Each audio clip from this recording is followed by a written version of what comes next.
I was scared, man. Like I was worried about what my employer would say. I was worried about what my friends would say. I was worried about what people on the internet would say. I had all this fear. Hello, my friend. Welcome back to another episode of Creative Elements. I've been spending a lot more time on LinkedIn lately. I think a lot of people are sleeping on LinkedIn as a platform for creators. Just about 2 years ago, I started a newsletter on LinkedIn as part of their beta program, and the growth was insane. I was picking up hundreds of subscribers per week, like 500 subscribers per week. And today, that newsletter has more than 34,000 subscribers. But that success pales in comparison to today's guest, Austin Belcak. Austin has 1.3 million followers on LinkedIn and more than hundreds of millions of views of his content. Part of the reason that Austin is so successful is just how well his content fits the platform. His company, Cultivated Culture, helps people find jobs without applying online. And his story starts in college when, like many of us, he was trying to figure out what he wanted to be when he grew up. I really had no idea what I wanted to do. And I think that's one of the disservices that our education system does to us, is sort of forcing us to choose very early on and not giving us a ton of options. So with this persistent question kind of weighing on me, but no real options for exploration, I just kind of went to what was familiar. These like TV careers is what my friend Madeline Mann calls them. She's another awesome follow on LinkedIn and other platforms. Basically, those careers that you see on TV: doctor, lawyer, accountant, so on and so forth. So I chose doctor, and that made my parents happy. That made teachers happy. It made everybody else happy. Didn't really make me happy. So I get to college. I failed a couple classes early on. My GPA is not in a place where, med schools are going to be taking a chance on me. And I basically coast through the rest of college because I'm pretty disheartened and I don't know where to go. So when I graduate, I end up with this job that is totally not aligned with anything that I want. It doesn't pay me enough. It's not really in an industry that I was really psyched about. It was in healthcare. My boss was a jerk, and I realized that I needed to make this transition. That lack of alignment turned into frustration, and Austin began looking for jobs that had better alignment. Specifically, he knew that he wanted to be an entrepreneur one day, so he started to look at applying to tech companies. But unfortunately, that was not as easy as he thought it might be. Think Google, think Microsoft, Meta, so on and so forth. All of these companies that are heavily involved and whose products are basically the core of the digital marketing ecosystem. Let me work there. Let me learn. Let me get paid well. Let me surround myself with amazing people. And then let me go figure out that entrepreneurial thing. I had 300 apps in. I had 5 interviews, none of which came from those applications. They all came from kind of the family, friend, or networking or any of that, like people I already knew. But most importantly, I got 0 offers. And the definition of insanity, right, is doing the same thing over and over again and expecting a different result. And at this point, I truly felt like I was going insane, which your reaction kind of testifies to. So Austin found another way in. He had a really important conversation that we'll talk about in the interview that helped him to realize he was taking the wrong advice from the wrong people. He created an entirely new process and approach for himself that helped him land interviews at Uber, Twitter, Google, and Microsoft, where he eventually spent more than 5 years working. People began to ask him how he landed this job at Microsoft, and so he started writing on LinkedIn. And that is when things really took off. Are you the most followed person on LinkedIn? I don't think so. There are definitely some other folks who have a couple million more, but they're like celebrity people. Yeah, exactly. I remember I was helping a friend of mine with their profile, and we were on LinkedIn, and there was like a suggested people to follow, and it was like Bill Gates, Satya Nadella, and then like my face was there, and I was like, this is insanity, and it's surreal. Like I'm like a regular dude. Like I'm not, I don't think of myself any differently than I did when I started on LinkedIn. And to see stuff like that still just like blows my mind. And it's totally surreal. And it also never, ever gets old. But I have to pinch myself still when I see that number. It's insane. So in this episode, we talk about Austin's approach to content creation, what is working today on LinkedIn, why good people give bad advice, and why being data-driven has helped him become one of the biggest profiles on the platform. I'd love to hear your thoughts on this episode as you listen. You can tweet at me or find me on Instagram at @jclouse. Tag me, let me know that you're listening, or just leave a comment below on YouTube. All right, let's dive in. Let's talk with Austin.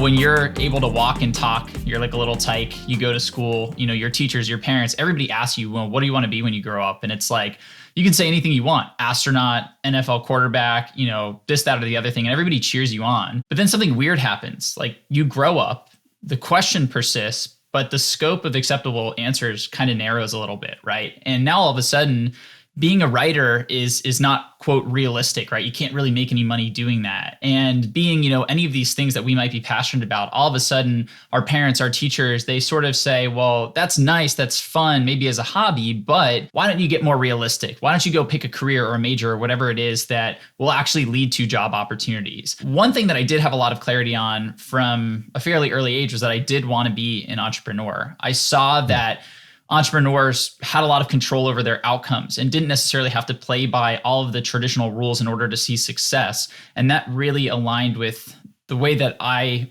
thought that I operated. And when I saw all the entrepreneurs who had the businesses that I wanted to emulate, which were mostly, these online entities, I thought, okay, well, I need to get my skills up. I need to get in the game with this digital space. I need to learn SEO, content marketing, social media. I need to figure all this stuff out. I also knew that I didn't have the business savvy or experience to really get out there and start my own thing just yet. So I thought, why don't I go work for one of these companies that will help me build those skills, but also allow me to live the life that I want to live? The problem was I only knew of one system, and that was the system that basically everybody talks about, everybody teaches us, which is this traditional path of tweaking your resume, writing a cover letter, showing up on job boards every day and applying online. I did that at first because when I wanted to make the career change, I went to all the folks that I've typically gone to for advice. And I think all of us go to for advice, right? We talk to our parents, we talk to our friends, we talk to whatever resources are available to us. In my case, it was, the alumni services and career services at my alma mater.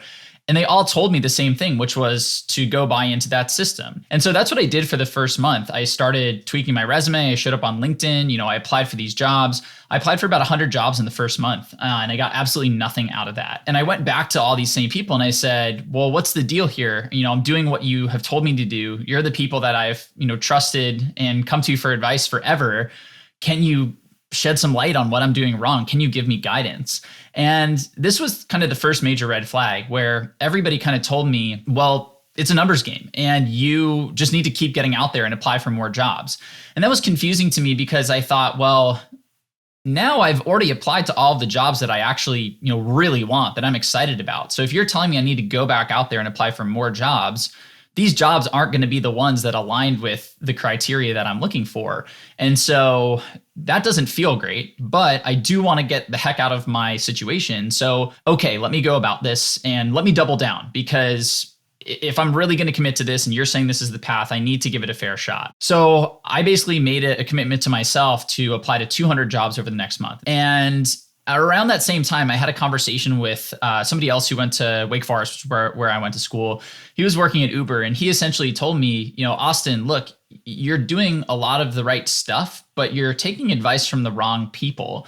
So your parents, these career counselors, they may have your best interest in mind, but they haven't walked the path that you're looking to walk. They haven't gone from somebody who had a biology degree and terrible grades and a job in healthcare to working at Google or whatever it is. So what you need to do is go out and find those people. So I left that conversation feeling energized. I went home. I made a list of the criteria for my dream job, which was, working at one of those FANG type companies, living in a major city, New York, LA, et cetera, making six figures a year, being able to work from anywhere, and then finally being able to do all that before the age of 25, 26. So I took that list and I went to LinkedIn, and this was kind of when I actually first started diving deeper into LinkedIn and viewing it as more than just a digital resume.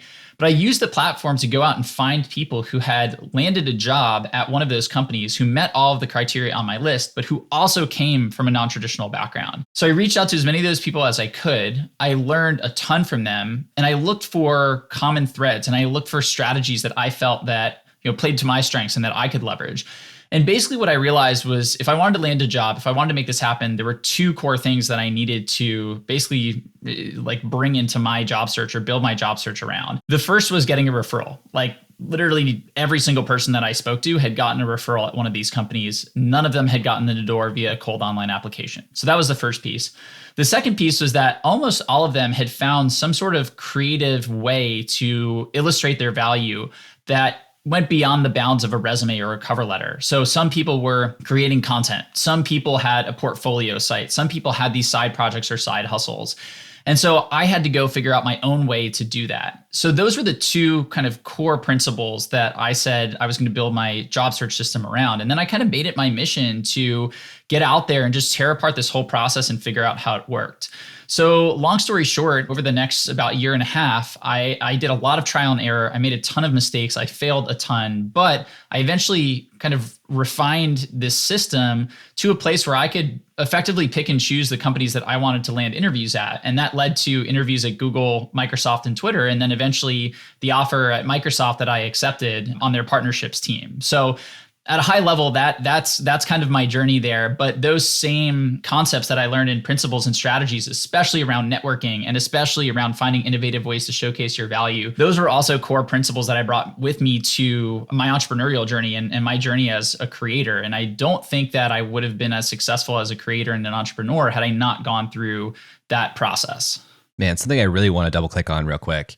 This advice you got from your friend saying you're taking advice from the wrong people, talk to people who already have what you're trying to get. That is so important. And when you hear that for the first time, you're like, light bulb, duh. But we spend so much of our lives just thinking that our parents, all these adults and authority figures around us, they have answers to any question, right? But man, I wish I could download that knowledge and give it to everybody, because so many people follow well-meaning advice that is not helpful, because it's basically just people who are trying to justify the choices and the path they've taken, not necessarily contextualizing to you or for the outcome you're actually trying to get. So I really just wanted to underscore that for a second. It's so important.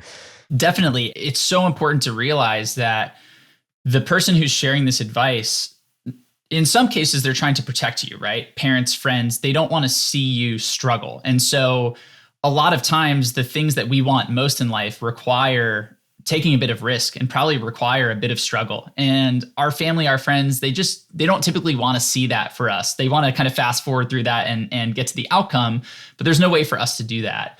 So it's important to understand that. It's also important to understand that there are people who see your dreams and goals and realize that they can't have those things for themselves, and they push their limiting beliefs or they push that jealousy onto you. And just one example of this was in my junior year, I was taking an English course, and when midterms rolled around, my transcript said that I had a D in English. So I went to the English teacher and I said, what can I do here? What's wrong? How can I improve? And he basically told me, effectively, don't get a job as a writer because you are going to fail at it and you'll never have this career. And writing, and I didn't want to be a writer. I wasn't an English major. I actually didn't love writing.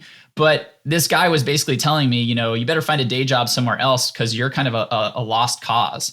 And now, fast forward to where we are today, my content has seen, hundreds of millions of views. I have 1 million plus followers on LinkedIn, all these other things that have stemmed from my writing. And so if I had just listened to that person and taken what he had said as the truth, I would have never gone down this path.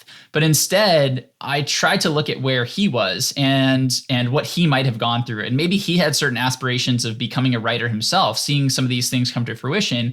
Maybe those didn't happen, and he still landed a great job as a professor of English. But there might have been a little bit of, I couldn't do this, and so you might not be able to too, especially given the fact that, your writing as far as I see it kind of sucks. And so I had to come to that realization. I had to accept that what this person was telling me wasn't necessarily my truth. And then I frankly just used it as fuel to say, all right, you're telling me I can't do this. I believe that I can. So every single time I don't want to write, every single time I'm frustrated, every single time I'm thinking about giving up, I'm going to go back to that conversation. And that's the fuel that I'm going to use to sit down and crank out that post or do whatever I need to do today to keep the streak going. I hope people are really taking this to heart too, because this is one of the most difficult parts that I've dealt with as a creator, that I think a lot of creators hit this point, especially when you find consistency and you continue to deliver over time. When you initially say, hey, I'm going to do this thing, a lot of your friends and family, they show up for you and they're excited for you, at least outwardly. But as a little bit of time passes, and if you are consistent and you're actually making progress, you start to notice that those same people that you were happy that they were happy for you stop being as outwardly supportive often. And I don't think it's a conscious, malicious thing, but I do think it is that kind of deep-seated reckoning with their own identity of this person is pursuing the things that they want to do, and it makes me feel bad because I'm not doing that.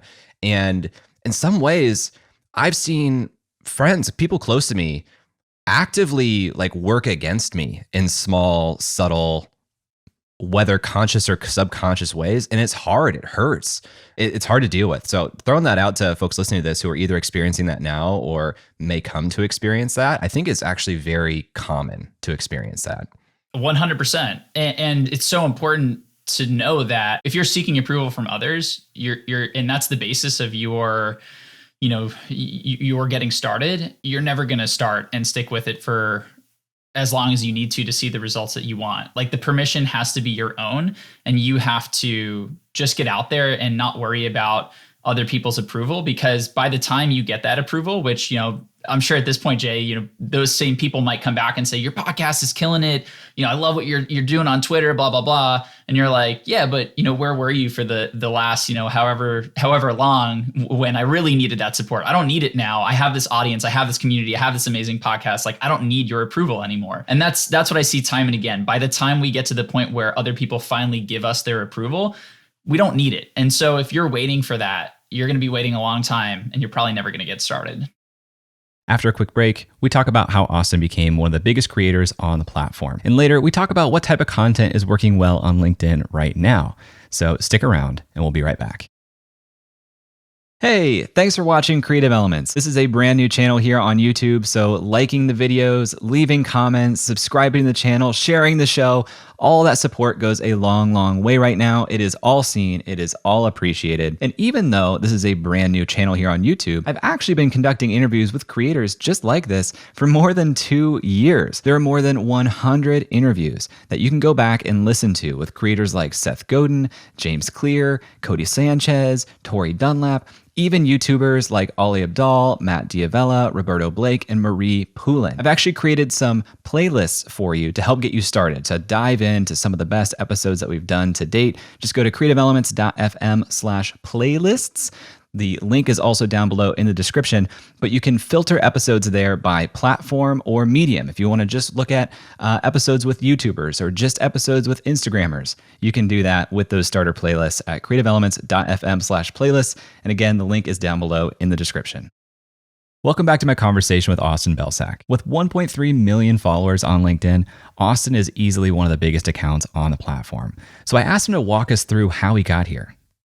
Yeah, so it goes back to that overarching goal of wanting to be an entrepreneur. And I was always looking for ideas. So in college, I started a music blog my junior year. And I think that the site got like 250 visits total, like in its multi-year lifespan, before I got too busy and shut it down. But that taught me how to build a website. I built it on WordPress. I did it all myself. Then a couple of years later, I wanted to do this apparel company, which we've all had the idea for the apparel company at some point. And obviously that didn't work out, but I worked with vendors and designers and freelancers. And so I got that knowledge. And then after I graduated, I wanted to build an app. And I started, I hired a developer. We started wireframing. We did all this stuff. And then 3 venture-backed companies all came out with the same app in the span of 30 days. And I was like, well, I'm screwed. So I dropped that project, but I learned a ton about like how to build an app and do all of this stuff that you basically need to learn in order to basically be competitive in today's world on the internet. So I had all these failed projects, and I say all that to say that, one, you have to fail a lot before you find something that clicks, but that leads to the idea that eventually did work, which is once I got this job at Microsoft, a lot of people kind of came out of the woodwork, and they were like, Austin, especially they were mostly people from college, and they were like, Austin, like, you never studied, you had horrible grades, you worked in healthcare. Like, what is this? How did this happen? And first off, I laughed with them. I'm like, I don't know. This is still like crazy to me. But I walked them through that whole, basically what I told you, like, look, I was going through this traditional process. It wasn't working. And so I had to find this other way. And every single person that I spoke to kind of had the same reaction, which was like, thank you. Like, thank you for saying this, because I too am going through the traditional process and getting absolutely no results. And I didn't know there was another way to go about it. Now you've given me that other way. So after the 20th, 25th person, reached out to me and we had this conversation, I thought that there might be something here. So I wrote up this massive blog post. It was like 8,000 words or something. And it just chronicled everything that I learned and the whole system that I had built. So I built basically a one-page WordPress site. The only page was this blog post. It looked super low budget, but I just started contacting influential publications and people and all that in the industry. And I sent them the article and I basically said, hey, you have an audience full of job seekers who probably have the same goal that I did. They're probably struggling with this online application process. I wrote up this whole article that walks through the system I used to go from, where I was to Microsoft. And I actually got a lot of promotion behind it. So that blog post ended up getting like 60,000 views in the first 30 days, which was wild to me. And that was the first piece of validation that I was like, okay, we might be onto something here. So it wasn't for another couple of years that I started on LinkedIn. I was really into SEO. That's my background in the marketing space. I built out all these long form blog posts. And then all of a sudden somebody, like, it's so funny, Jay, like, I don't know if you've ever experienced this, but sometimes somebody just says something to you that's like so obvious, but it just comes at the right time. And one of the people in my audience was like, why aren't you on LinkedIn? And I was like, I don't know. Like I've just been doing the SEO thing. I've been focusing on one thing. Like that's a great point. So I tried to get started. And it actually took me 3 separate times to really get started on LinkedIn. So the first time I got on there and I was scared, man. Like I was worried about what my employer would say. I was worried about what my friends would say. I was worried about what people on the internet would say. I had all of this fear, but I also knew that this was a very clear path to major growth, and that the content that I had, what better platform than LinkedIn for job search content? So I started posting. The first time around, I just kind of lost steam. Like the fear got the best of me, and nothing bad happened, but I wasn't seeing any engagement. I wasn't seeing any traction, and it just felt like a lot of anxiety for not much return. So I stopped. And then a couple of months later, I decided I wanted to get started again. So I overcame that fear. But then the next issue was having enough content. Like I just couldn't generate enough content to post on a regular basis. I made it for about 3 weeks and then I ran out of ideas. I got massive writer's block and it shut down. And were you writing at that time about job search or careers in particular? Did you have like a narrowed scope, or were you just writing about all kinds of things? So this was 2.5 to 3 years into my business. So I had been writing about the job search for 2 to 3 years in these long form blog posts. I probably had, 100 of them on the site, and I had all this long form content. But what I was really struggling with was taking, I knew how to write a 3,000 word blog post, and that's all I'd ever done. And that had seen a lot of success. To take that and try to condense it into 1,300 characters, looking back, I'm like, yeah, it's easy. Like you just take a little snippet out and you build out a post. Like, why was this so hard? At the time, I didn't have any systems. I didn't have any reps. I didn't really have anybody to speak to about this either. And so I really struggled with even a small idea in one of those long form articles. I struggled to write it in a way that fit in the character limit and also resonated with the audience. And that's why, I had all of this reference material for content, but I just couldn't overcome the hurdle of converting that into posts. So then finally, a couple months later, this whole, these 3 tries happened in the space of about 9 months. Finally, I sat down and I said, here's what I'm going to do. I'm going to sit down and I'm going to write LinkedIn posts, and I'm not going to publish them. I'm just going to sit down every day. I'm going to write a post. I'm going to save it. And I'm just going to build a massive backlog of content. And that's what I did. And I basically built out like 30 to 50 posts. I don't remember the exact number. Wow. And then I said, okay, if I post a couple times per week, I basically have several months of content here. And if I can write 1 or 2 new posts every week, that backlog is just going to keep extending. And hopefully that gives me enough runway to figure this thing out. And that's exactly what happened. I started posting semi-weekly.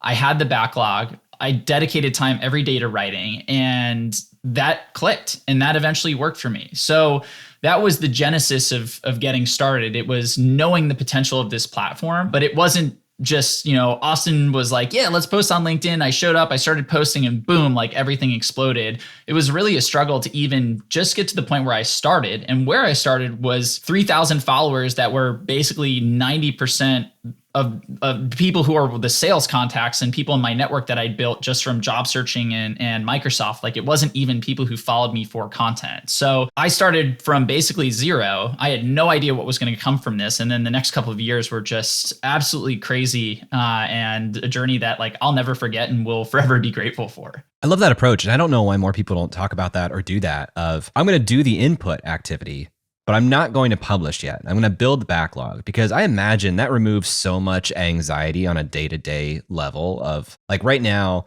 as I'm taking LinkedIn more seriously, there's a refrigerator hum level of anxiety every day of, I need to write something and post it on LinkedIn today because I don't have a backlog. To just like say, no, actually, I'm going to sit in the cave for a few weeks and build up the backlog and do that. So smart. I don't know why more people don't do that on any platform, really. I think Dickie Bush. He and I recently connected on Twitter, and he just shared a great thread today where he basically walked through like some of the systems for getting started with writing. And the first thing he said was developing the habit. And to me, that's exactly what led to my success. When I started writing the first couple times, both for the long form blog and for social in any capacity, I was so obsessed with the result. I want to write the viral post. I want to have, great content that resonates immediately. I want all this stuff. And all that pressure made it so hard to create, because when we feel stress, when we feel pressure to perform, that creativity diminishes, right? Creativity is almost, fueled by boredom and, yes, limitations in some capacity, but not stress, not anxiety. And so when I said, let me throw that out the window and just focus on this habit. Like, let me sit in my chair for this period of time every day. And whether I write one sentence or 10 posts, that's a win. That's really what changed the game for me, was developing the habit first, then focusing on the volume, and then optimizing and refining for quality. That stage, that process is basically what enabled the success to happen, because if you go in the reverse order, which is typically what people do, one, you run the risk of never getting started because you're always looking for the perfect post, and you can always refine a post more and more and more. And that leads to overthinking, that leads to more anxiety, that leads to all of these things that prevent us from doing exactly what we need to do to be successful, which is basically crank out content on a consistent daily basis for a pretty long period of time before we start to see results. So I'm looking at your LinkedIn here, and you posted today, yesterday, the day before that, then 6 days before that. What is your content cadence that you hold yourself to now? You said you're starting your kind of semi-weekly. Do you have a hard expectation for yourself now? I post every single weekday on LinkedIn. I take the weekends off. I always have. I've basically been doing 5 posts a week for 95% of the time that I've been on LinkedIn, which is now coming up on, I think, 4 years. And I started off with that semi-weekly because that's what worked. Eventually the systems kicked into place and I was able to scale up to 5 days a week. And that's been working for me. I tried doing twice a day. That didn't work for me, and that wasn't fun or creative. So I stopped doing that. And the weekends, it's so important to recharge and give your brain that kind of diffuse space where it can connect the synapses and come up with ideas and do all that. And so the weekend is that for me. So I found that this cadence of 1 post a day, 5 days a week, which is basically Monday through Friday for me, that's worked really, really well. And then once I got started on Twitter, it was kind of the same thing, which, I just got started on Twitter about 4 months ago. And I initially started with 2 tweets a day and 1 thread per week. And that didn't really work for me either. So now I've backed it off to basically 1 tweet a day and 1 thread per week. And I just layer that in with my LinkedIn cadence. And that's been really, really nice. It's good to hear those cadences because, a lot of people listen to this show.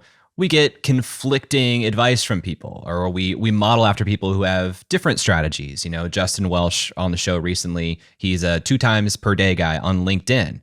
And he's 3 for me, now. When I've tried that, he's 3 now. Wow. See, when I try that seems to cannibalize some of the posts almost. It's like LinkedIn doesn't know which of my posts to send to my followers that day. So it's good to hear that volume isn't necessarily the answer to win on these platforms all the time. Yeah. And there is a critical mass, right? Like if you post once a month, are you going to get a 6-figure following? Probably not. If you post once a week, still probably not. I think the kind of minimum viable cadence is probably 3 posts per week.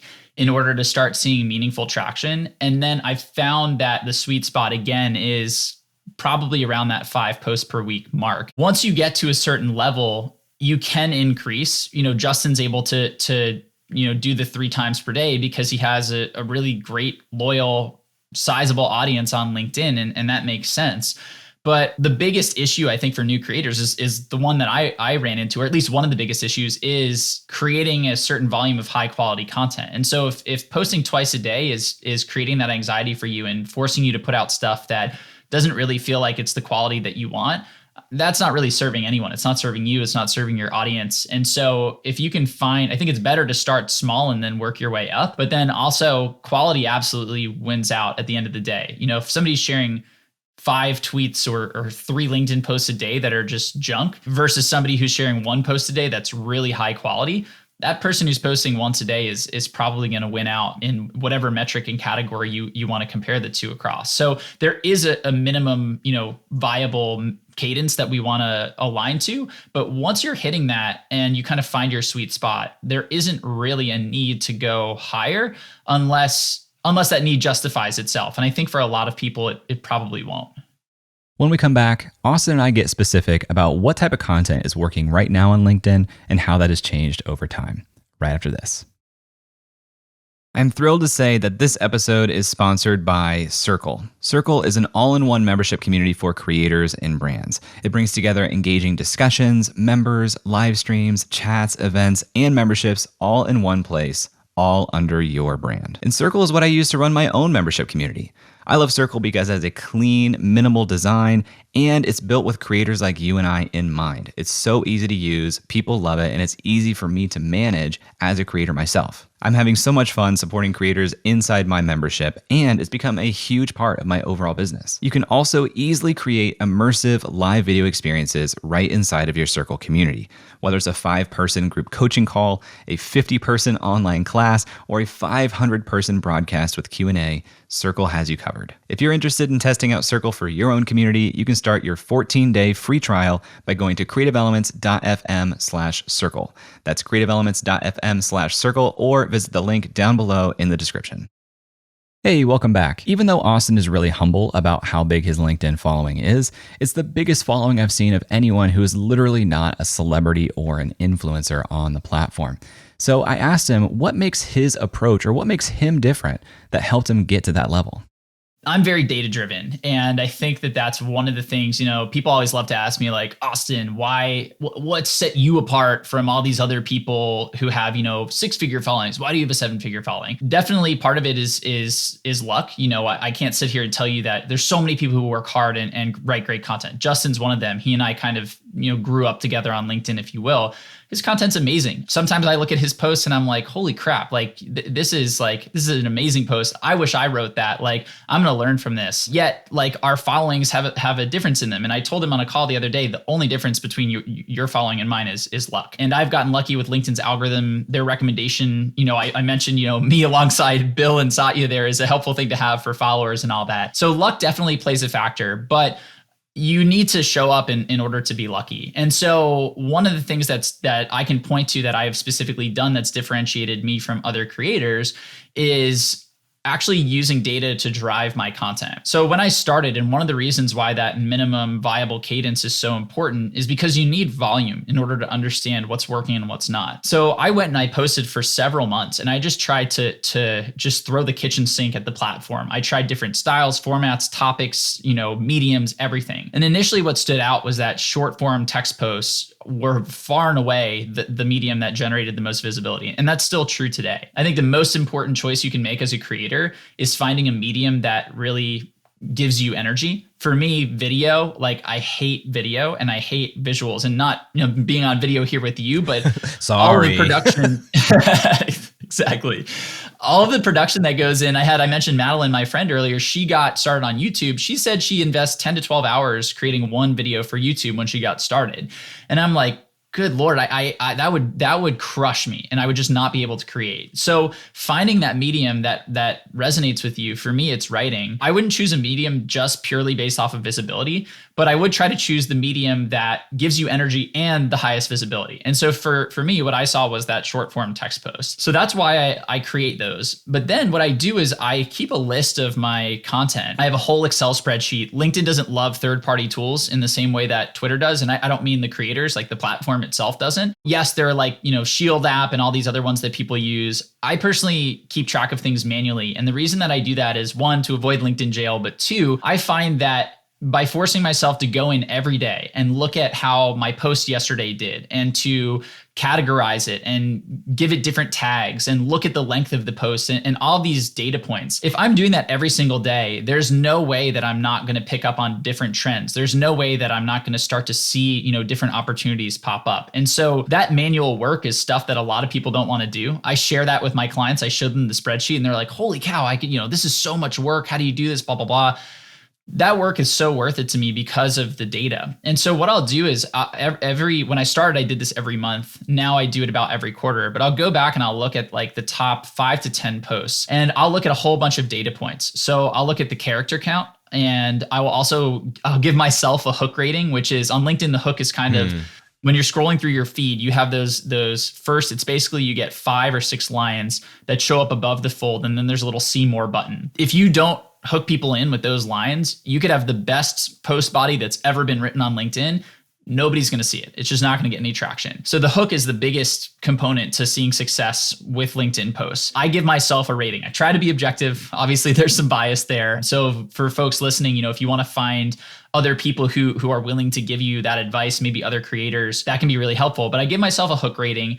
And then I look for different templates and structures of posts. And then I also look at the themes. So, different structures and templates. I have my own names for these, but they can be a comparison where it's kind of like, a lot of sales reps do blah, blah, blah, blah, blah, but the ones who close the most deals do blah, blah, blah, blah, blah. Like that's just a template that I'll have a personal name for that I see other people use or that I use, and I'll write that down. And then I'll look at the topics. So is this a personal story? Is this an inspirational or motivational post? Is this a contrarian take? Is this calling out a broken system? Any of those things. I'll aggregate that data across all of the top posts that I have. And then I will basically create a checklist to say, okay, my top posts for the last quarter have an average of, I think when I looked at it most recently, it was like 552 characters. So every time I write a new post, I'm going to try to be within 100 characters of what I'm seeing be most successful. And then obviously, the higher the hook rating, the better. So I'm going to try to write the best hook that I can. And then I'm going to try to make sure that my post aligns to at least a good structure or a good theme that I know is successful. And it's really interesting because this changes. So to give you an example of why this is important, if we rewind about a year and a half ago, or even going back to the beginning on LinkedIn, I would max out the character limit. I would hit 1,300 characters every single time. And sometimes it was a struggle for me to shave it down to that.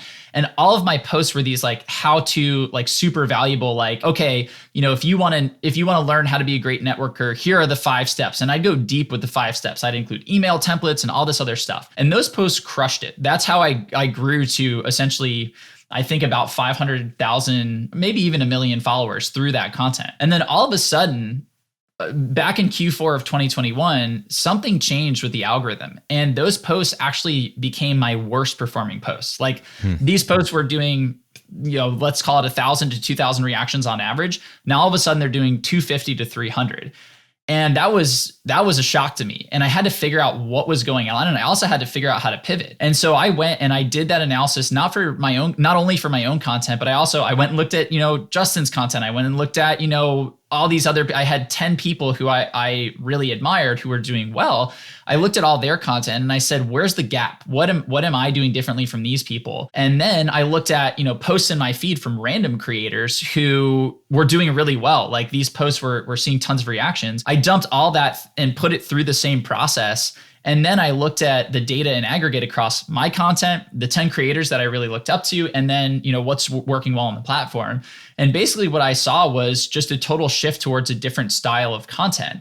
And then I shifted my writing and I shifted the way that I created my posts and the structure. And now this year I've seen, some of my best performing posts, and that's totally a result of having this framework that's data driven instead of just kind of throwing stuff out there and crossing my fingers and hoping that it works. Man, that's so good.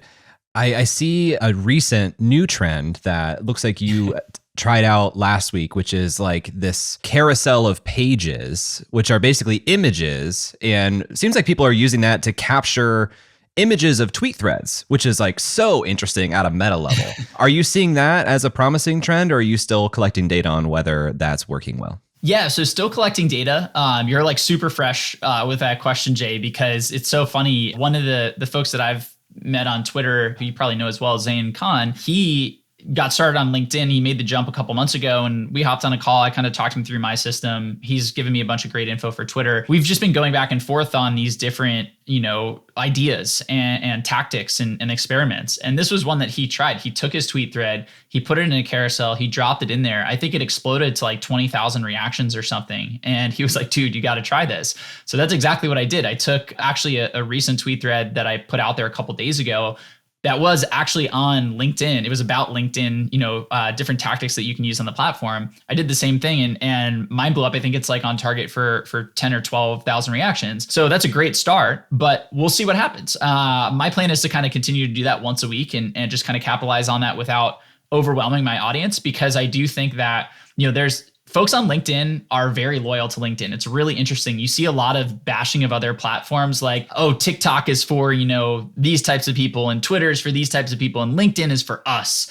And I think a lot of platforms do that, right? I think Twitter is very into Twitter and not other Reddit, very into Reddit and not other platforms. So I think that's fairly common across the board. So I don't want to do this so much that people are like, good God, I'm just like, this is just Austin's Twitter feed on LinkedIn and this is exhausting. But I do want to capitalize on, what might be an interesting growth hack. So that's the cadence that I've sort of agreed upon with myself. And I also think we're going to start to see a lot more of that as that information is spread and people tap into it. And it'll be interesting to see how long it lasts, because as you know, with all this content creation stuff, these trends come, you can ride the wave, and then the wave kind of, hits the shore and dies off, and then we got to find something new.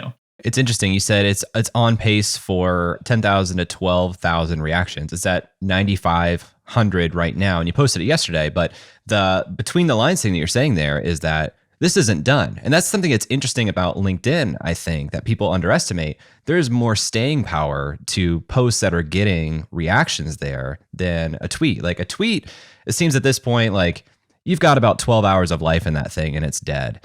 But LinkedIn, sometimes I'll go into my home feed and the thing that's the top of the page is 5 days old. It's a huge difference between the platforms. Like you nailed it. If I put a tweet thread out there, it's good for 36 hours. It usually takes about 6 to 8 hours to pick up the steam that it needs to get going. And then once it has that steam, it lasts for basically 24, maybe 30 hours, something like that. And then it just dies off. On LinkedIn, you get about 3, sometimes 4 days, usually about 3 days worth of a really good post.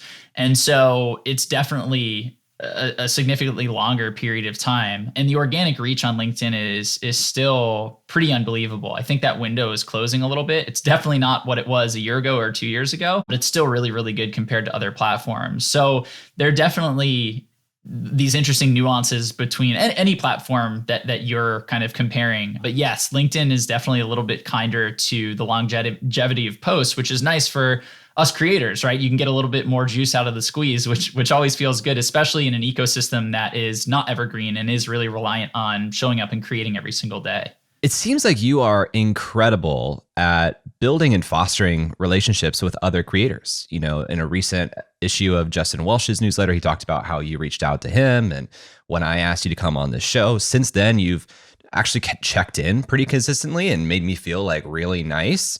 And I get the sense that you're probably doing that with a good number of people, which seems difficult to manage. So how do you approach relationships and collaboration with other creators? To me, that's the fun part of creation. As somebody who, growing up, I kind of struggled with the proximity-based relationships. I didn't really find too many other folks in school and, in college who like really shared my values and my way of thinking and all this stuff. I have some incredibly close friends from, that time period of my life, but they're I can count them all on one hand. When I started creating online, the coolest part about it to me was, hey, I can pick and choose people who think like me and who have the same goals and who understand, why I care so much about this thing or why this thing matters to me, or is also interested in this esoteric niche hobby or whatever it is. And that was the coolest part. So that's what I love most is seeing people, because content creation is basically, it's networking at scale, right? When you put content out there, you are basically showing everybody, here's who I am. Here's what I believe in. Here's the message I have to share. Here's what I care about. Here's my personality. Here are my quirks, right? You're putting all that into your content. And so the cool part about that is, your vibe attracts your tribe, right? When people see that content, they can either choose to say, Austin isn't for me, which, many people do, and that's totally fine. But there are other people who say, well, this Austin guy, is very much aligned with how I think, what I want to do, all these things. Let me reach out to him. Or if I reach out to them, they've seen my stuff and there's a basis for who I am and where this relationship might go. And so that's been the coolest part, is connecting with folks, because so many things come out of that. So we've mentioned a few names on the show here. I mean, Justin, for example, we got connected on LinkedIn, I think it was like 3 years ago now. And since then, we started, we do craft beer exchanges with each other. Like, he's down in Nashville and I'm up in New Jersey, New York, and we send each other beer because we are both into that. And we also swap, I'll send him I'm like, dude, I had this idea for a post for you, take it and let's see how it performs. And he'll do the same thing for me. He's like, man, you got to talk about this. And all of that, that's how you learn. That's how you grow. And that's also how you get ideas that you would have never thought of. Zane is another great example. I would have never thought to take a tweet thread, put it into a carousel and dump it on LinkedIn if I hadn't had this relationship with Zane who suggested it. And so those are obviously very tactical content related stuff, but this extends to, life philosophies and personal development and business and anything else that we're thinking about or caring about. Other people are just going to help you level up, and it also makes life more fun, right? So that's where I come from on this. And yeah, building relationships with people. I mean, that's essentially what I've built my whole brand around. I had to learn how to do this from zero, and as an introvert who was terrified of talking to people, when I was going through the job search. But once I learned that, it is possible to reach out to this person who I honestly never would have thought would talk to me, and they say, yes, I will have a conversation. Once you learn that and you start to build that confidence, the door opens. And so now I've come to learn what networking is all about. And that's exactly what I teach all of our clients and students. And really what it comes down to is, the feeling that you described, making other people feel seen, heard, recognized, important, all that is how you do it. And that typically comes by adding value to folks, showing them that you actually care about them, and doing that authentically. Those messages, those comments that I sent you, it's not because I'm like, man, I want to, get Jay in my network and I'm going to have I'm going to put him in my spreadsheet. And now yes, I'm one step closer to world domination. No, it's I listened to a couple episodes of your podcast. I listened to the one with Sam Parr and Steph Smith and a couple of the others. And I was like, this guy's awesome. He's also getting married, which the day I got married was the second best day of my life now, behind when my son was born. But, and I think my wife will be cool with that. But that's what it's all about, is connecting with people that you're really genuinely excited to chat with. And that's where the magic happens. I know you have a background in sales. Does this all come naturally, or do you have any type of tracking of that? I know there's a connotation that, well, if you're tracking your relationships in a CRM, it's not as authentic, but it could also just be seen as a nice augmentative tool. Do you do any of that for your business? I used to. I don't do it anymore, but a lot of this stuff didn't come naturally to me. Like I mentioned, I was growing up, I was an introvert. I didn't want to, cocktail parties, events, meeting new people, all that stuff, just sent my anxiety through the roof. But I sort of got to this point where I realized that if I wanted to achieve the things that I had envisioned for myself, I had to find a way to overcome this hurdle. And so I actually turned networking into a game. I gamified the whole thing, because that removed a bit of the pressure. And it also enabled me to chalk up the losses as wins. And what I mean by that is, when I started, I sent cold emails to people. That's before I really got into LinkedIn and all this other stuff. And I had this whole spreadsheet, and I would send out an email and I was like, okay, this is template A or B or C. Here's how many people replied. Here's how many, informational interviews I booked. Here's how many referrals I got, blah, blah, blah. And now all of a sudden a no wasn't a personal attack on me and my character and my value. It was a data point that could be used to inform my decisions moving forward. And so now all of a sudden no's became, not quite as valuable as yeses, but much, much more valuable and less anxiety inducing than they were before. That's how I was able to get started. And then, you build up these small wins. But one thing that I did was I actually did have a Google Sheet, which was my quote CRM for relationships. And basically I would have everybody's name, I would have the date of last contact, and then I would have notes, and I would basically have a little blurb about what we talked about last time. And so, if I continued to do this, I might say, okay, today's June 23rd, I chatted with Jay on the podcast. He mentioned that he went to X, Y, and Z places, for his honeymoon, and that his bag, that he lost might be arriving. So maybe I check in with you then 30 days from now and I say, Jay, dude, did you get your bag? I remember the last time we talked, was that actually the package, or did Lufthansa send you a chocolate bar and they're like, we hope this makes up for the troubles, right? Oh God, so I hope not. I hope not either. And I know your bag is coming, so I'm just putting that energy out there. But that's what I would do, because that was the way that I could manage all of this. Now I don't have the pressure of I need a job or I need all of these relationships. So now I just do it more naturally. I also have those systems built out as habits at this point because I've been doing it for 6, 7, 8 years. So I don't really have to think about it. So I don't do that anymore, but that definitely was something that I did when I started. And I don't think that having a CRM makes your relationships any less authentic. I think what makes your relationships authentic or not is how you approach them. And if you find people that you're genuinely excited to connect with, to chat with, to engage with, if you look at this person and say, no matter what comes out of this relationship, having this person in my network will improve my life and make me happier. Those are the only people that you really should be engaging with. And who cares if you have a CRM to make sure that you are keeping those people around.